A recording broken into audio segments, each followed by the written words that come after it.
Chapter 18, Truths and Untruths. Keisha drops into her seat, annoyed that Mr. Daniels has asked her to do a paper over because he knows she can do better. I've always hated hearing that from teachers, and then I realize I've never heard it from Mr. Daniels, and all of a sudden that bugs me. Since the day of the mystery boxes, I keep thinking about how good it felt to do something right, to fit in. That's what I want, to feel like everyone else. To be told that the work I know is terrible isn't good enough. I want him to tell me I can do better and see it in his face that he really thinks so. And then I remember that it is the best I can do. I haven't written in class since I had the fake sling on my arm.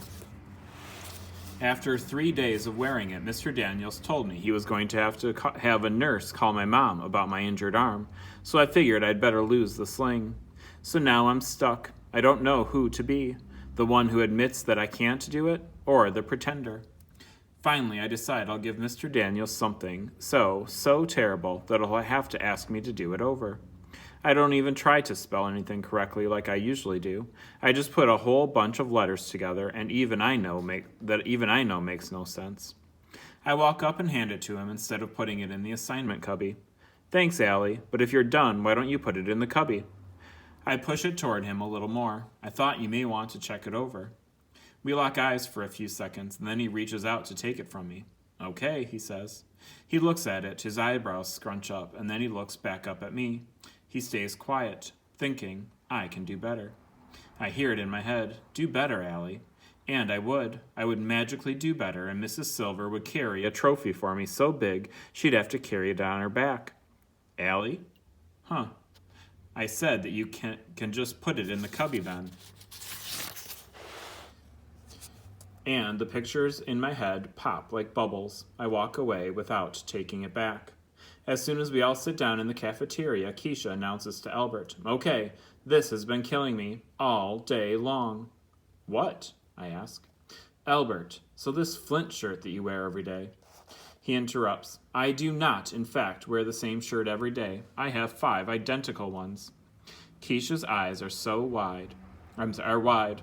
Seriously, Albert? You bought the same shirt 5 times? He doesn't seem to think it's a big deal. It's the one I liked. Well, anyway, Albert, Keisha says, I finally found out what the heck your shirt means. I Googled Flint, and you know what I found? His eyes widen. It's a place in Michigan, a kind of rock, something that used to light campfires, what arrowheads are made of, and a kind of sneaker. Albert doesn't say anything. Albert, did you hear me? What is the Flint shirt? That just makes no sense whatever. Albert fidgets. Hey, Albert, I say, you okay? You know, Keisha didn't mean any harm. I'm quite aware of her intentions. I worry. What are those? To find out why I wear this shirt. Funny how my brain wants to make things complicated, and his just cuts to the simplest thing. Well, the simplest thing with a bunch of fancy words and mile-long sentences. The meaning of my shirt is not any of those things. He closes his eyes before he can take a breath. Flint is an immortal genius from Star Trek, Season 3, Episode 19. It is titled Requiem for... Keisha laughs, interrupting him. Albert, are you kidding me? Albert clears his throat and glances at the clock. Albert, I say, poking the side of Keisha's leg, and she, by some miracle, stops laughing. Go ahead, I want to know. After that day of being mean, I want to be extra nice. So Flint is a smart guy? I ask. Albert readjusts himself in his seat. Flint goes away to his own planet. He puts up invisible barriers so the others won't sense life forms there. He creates robots to protect himself and keep him company. They are predictable. Sounds super weird if you ask me, says Keisha. Why wouldn't he live on Earth with people? He had once lived on Earth. He left to be alone. He wanted to be alone. Keisha falls forward, dropping her arms on the table. Why the heck would a man leave Earth with everything here to go off and sit on some rock in space all by himself? Albert hesitates. Well, he says it's to retreat from the unpleasantness of Earth and the company of people. Then he looks up right into my eyes. I can see that. I can see why someone would want to avoid being with other people.